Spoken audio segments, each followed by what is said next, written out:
Hello and welcome to the Data Dudes. I'm Izzy. I'm Boba Fett. Nah, my Raka. This is the way. This is the way. Welcome one and all. Welcome Data Dudes Nation once again to another episode of the Data Dudes, where we will review the latest and greatest episode of The Mandalorian, Season 2. Now, initially, we were going to do an every two recap, but shit's just getting too good. We'll have to dive in there because a lot's been happening. Again, to our pleasant surprise, many things we thought would not appear yet, or they'd hold back, or they wouldn't just throw into the pot right away. To our pleasant surprise, they're hitting us with everything, episode after episode. It's getting batshit crazy, which is why we had to stop, drop, and roll, and let you guys know what's going on. So, Izzy, where are we now as episode 6 unfolds? Episode 6 unfolds. We have, after last episode where Mando ran into Ahsoka Tano, and we found out that the child's name is Gorgu, Gorgonzola. Gorgonzola, and she said that to take him to planet, Typos, something along those lines. The Jedi Temple, basically.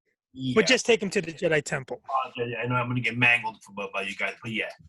But the planet put him on the highest thing, and then he'll reach out to the Force, and if someone wants to train him or whatever, they will, show up, and so Mando takes him, brings him to the highest point, and they're like, okay, what do you gotta do? You gotta turn a rock on or something.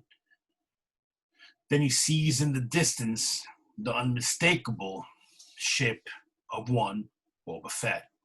Obviously, he does not know that's Boba Fett, but we know.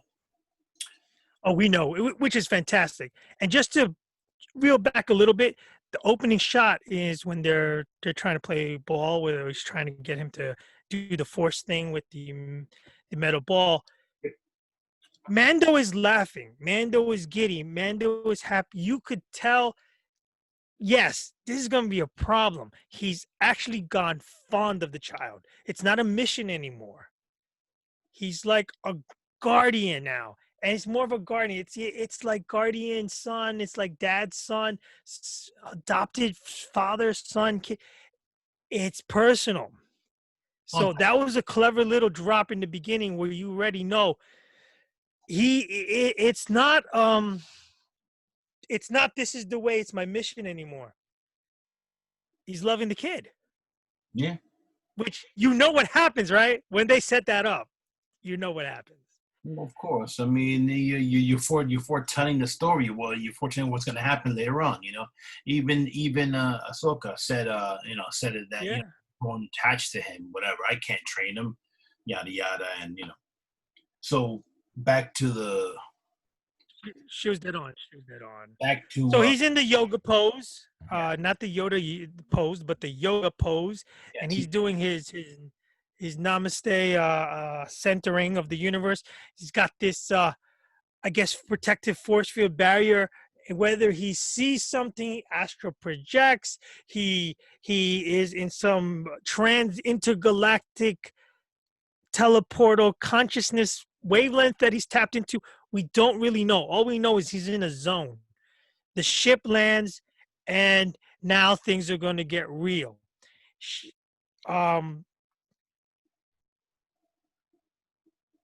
He, being Boba Fett, introduces himself as who he is. He just wants the armor.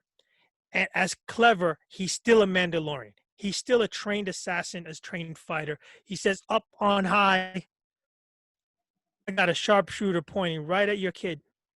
First he says, pointing right, and he's like, well, I can drop you before, and he's like, well, you could, but the sharpshooter's pointing at the kid, not at you. Right.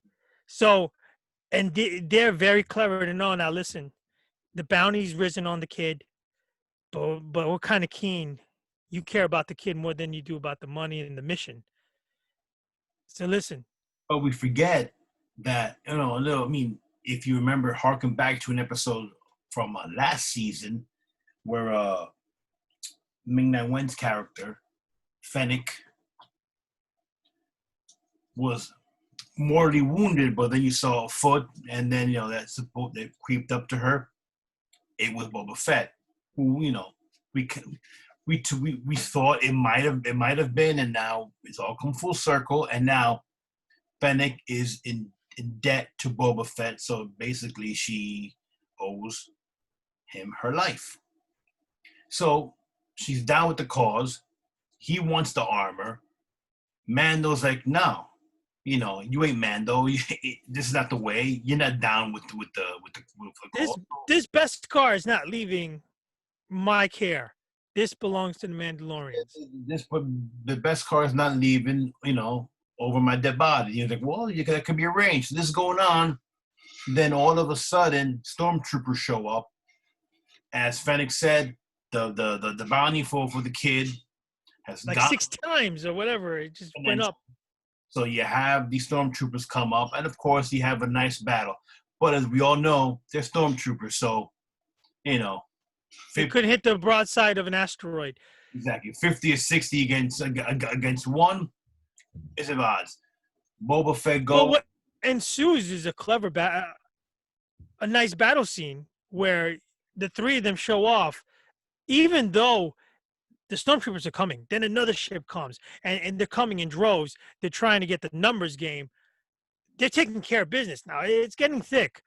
Laser fires all over the place, bowling rocks. Because Mando gets knocked out when he's a kid. We have to go back, and he tries not once, not twice. I think 3 times he tries to go and get the kid out, but he's still stuck in that force bubble, and he gets unconscious once.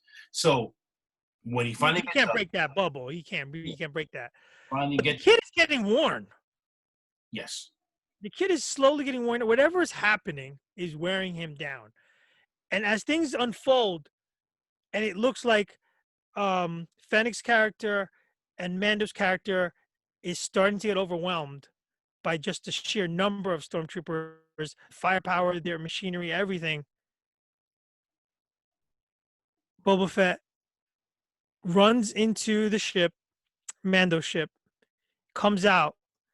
And this is like an epic Western movie, right? Where he comes out with his original guns, with his armor, his classic, his jetpack, and with the rocket launcher, and he just kicks ass. And he just lays waste to everyone, and in classic Boba fashion, and you're left.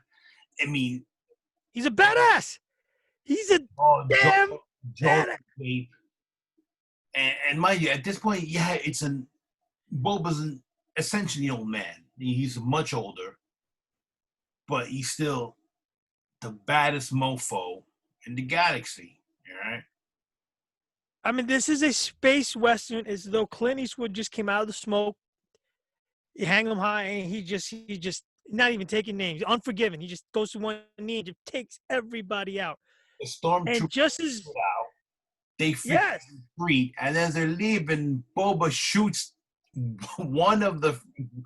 has one missile, shoots the missile, hits one of the ships, collides with the other ship, and he says, "Nice shot." He goes, "Well, I was aiming for the other one." How classic. And just as you think the day is saved and you're not monitoring the minute count, what can only be described as a nuclear-sized laser strike decimates into a pulverized crater Mando's ship. I mean, disintegrates the damn thing. Razor Crest is no more. Holy snikes. I mean, that was a shot. And they're like, who the hell was that? And Boba Fett's out there with his ship, and he does a slow spy thing, and from a distance, not really much of a distance, it's an Imperial battleship. Yeah. Don't forget that while this is going on, already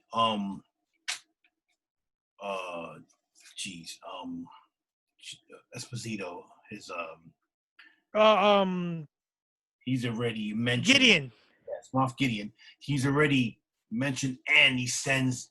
the Dark Troopers, the Dark Stormtroopers. They are, I guess, they're like robots, and They're like Darth Vader robots. yeah, and they freaking coming down, and they just kind of have this sort of singular purpose of getting the kid, getting the child. So you see him getting there, and they try to freaking get there in time, and Mando just doesn't make it, and he sees the child get taken away, and just like I mean, that was an epic scene. I thought they were stormtroopers, but they just dropped from the ship, and in kind of like Iron Man fashion, let gravity take over, and then they land. They take the kid who's just spent. yeah.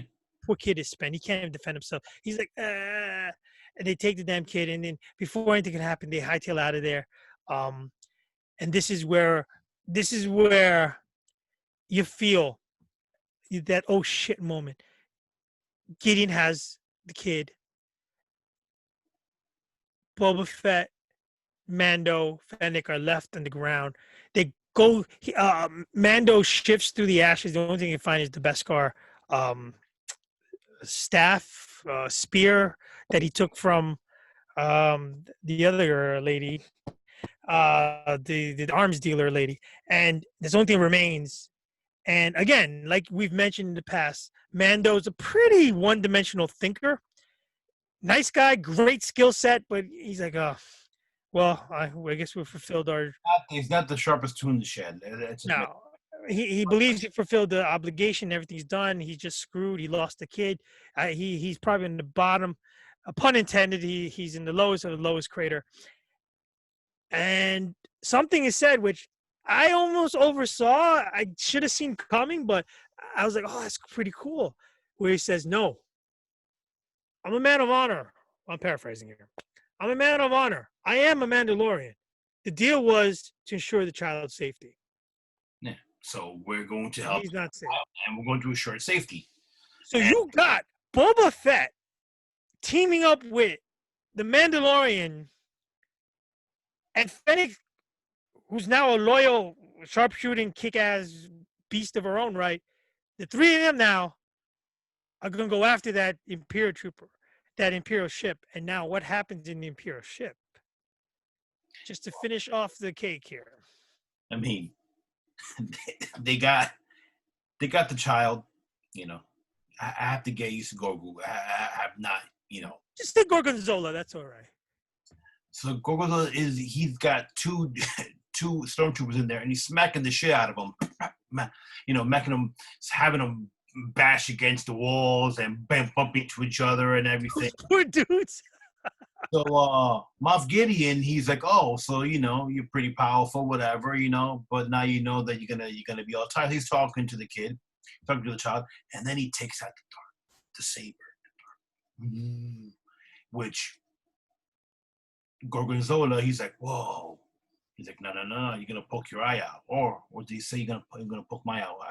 Point is, he's like, no, and he's like, oh, put him in shackles. They put him in shackles, and yeah, they, you know, what was more interesting to me was that Mando goes back to I'm bad with planets, man. Goes back, yes, and goes to see Cara Dune, who is now, I guess, you know, in charge or whatever, and he's like, look, this would happen. I need you to release a prisoner. Harken back to one of the better episodes, you know, in for season 1. To take him, he goes, oh, but why? Whatever. He goes, I'm against the Empire, this and that. But you know, and he was like, well, they got the kid. So boom. So yeah, because she said she's all legit now. Yep. So now you're gonna get, and she didn't want to jeopardize. Yeah, she didn't want to jeopardize her deal. But as soon as he says they got the kid, you know, she's on board. So he's assembling a team. Yeah. So if you remember the guy, Mayfield, I think his name was. Sounds right. Mayfield, played by Bill Burr, Not was Baker. he was the bald guy in charge of when they had that good episode going on when they were in the prison and everything. So yeah, so check out that rescue team. You're gonna have that guy. You're gonna have obviously Cara Dune. You're gonna have Apollo Creed. I'm assuming it's gonna probably show up there. You have Fennec. You have Boba and Mando. Hey, let's not rule out um the other two Mandos that helped him. Well, and if he goes and if he says, you know what, bring yes, Ahsoka. Ahsoka and Bo-Katan, man. Oh, I must say, in a wide galaxy, it's a small group of friends Well, I that mean, they keep going back to. this you know what I mean. It's, it's very close, you know. I know. Now, This is the one story arc, and you have all these other mini arcs, and again, the central theme they have never lost sight of: the Force and the dark side. speaking of the Force, who? Because somebody heard. Somebody picked up the signal. Who was it? Mind you, everyone there's even Ahsoka said it. There's not that many Jedi's left. Many Jedi's left. So, who could have been? If I had to put all my money in the middle of the table, I don't know how it's not Luke Oh, or Leia. It's got to be one of the Skywalkers. you know what? Story-wise, it would be cool if it was Leia. I don't know how they would do that. But even if it was Luke, already there's rumblings that they're going to be an actor who's going to portray a younger version of the older selves that they are now, and rest in peace, Leia is now Carrie Fisher. So it would be obviously a different actor. No CGI would be recommended at all. There's offshoots from the Clone Wars, right? There's still Jedi from the Clone Wars, and that are out there that they can bring in to the fold. Okay. And remember, this where does the Admiral fit into all of this? which Admiral? Admiral, the Blue Admiral that Ahsoka Tano was like, where is he? No, Admiral Thrawn. Yeah. Yeah, so Admiral Thrawn's in there. I mean, you're gearing up. What's it? 2 more episodes left? I have to look it up. 3, but we're gearing up for a little more actually. And if anything is like the season has already been, and the first season, only 2 left. Only 2 left. If anything is any indication, get up, man. Gear up for episode 7 and 8. It's going to be one hell of a get together. I don't want to go too crazy assuming who it could and who cannot be, but it would be cool. My only problem is if once you start getting into this category, into this territory, does it stop being the Mandalorian and become something else? I hear you. They have to keep to the central character. I understand that essentially Favreau and Filoni are going to take over and fix the Star Wars universe. We know that already. And it looks like they've been given the keys to the castle, and they're like, you know what, go crazy. And now there's rumors about 2 Mandalorian spin-offs, one with Boba Fett, another one with other characters from the Clone Wars. So, and then talking about a series of what happened to Boba Fett after the Sarlacc pit. So it was bound to happen. Just like any successful series, it's bound to happen. It's almost like a rite of passage. If you happen, but people need to temper expectations because these shows are not like your regular shows from back in the day. These shows are essentially mini movies. Every episode, very expensive, difficult to make, and are going to take a while. So I'm hoping it's not a character we've already seen in theatrical scene. I'm hoping it's somebody from Clone Wars or the Jedi So you that don't, you that don't, would you do don't it. want it to be Luke or Leia. I prefer not to, because then you're right. You're veering way too much back into the Star Wars trilogy, 9 trilogy, the 3 trilogy series. I'd rather be an integral figure, which there are many Jedi that can sway in there. Rumors already abound, and Disney's actually, they've done a great job at keeping the lid on. Oh no, they, It's they phenomenal. I mean, I don't know what kind of confidentiality clause that they made everybody sign with blood, but it's working. if I told them if you say anything, you will not work in Sun again, and then that's completely believable. So you know, Because if anything, that has been the secondary thrust to their success, is that it's a very surprising episode. You can guess all you want. There's a good tight airtight lid on rumors leaking out, spoilers leaking out. The only thing I've heard, again, I don't want to. I don't know. I'm still be on the fence until I see it actually play out.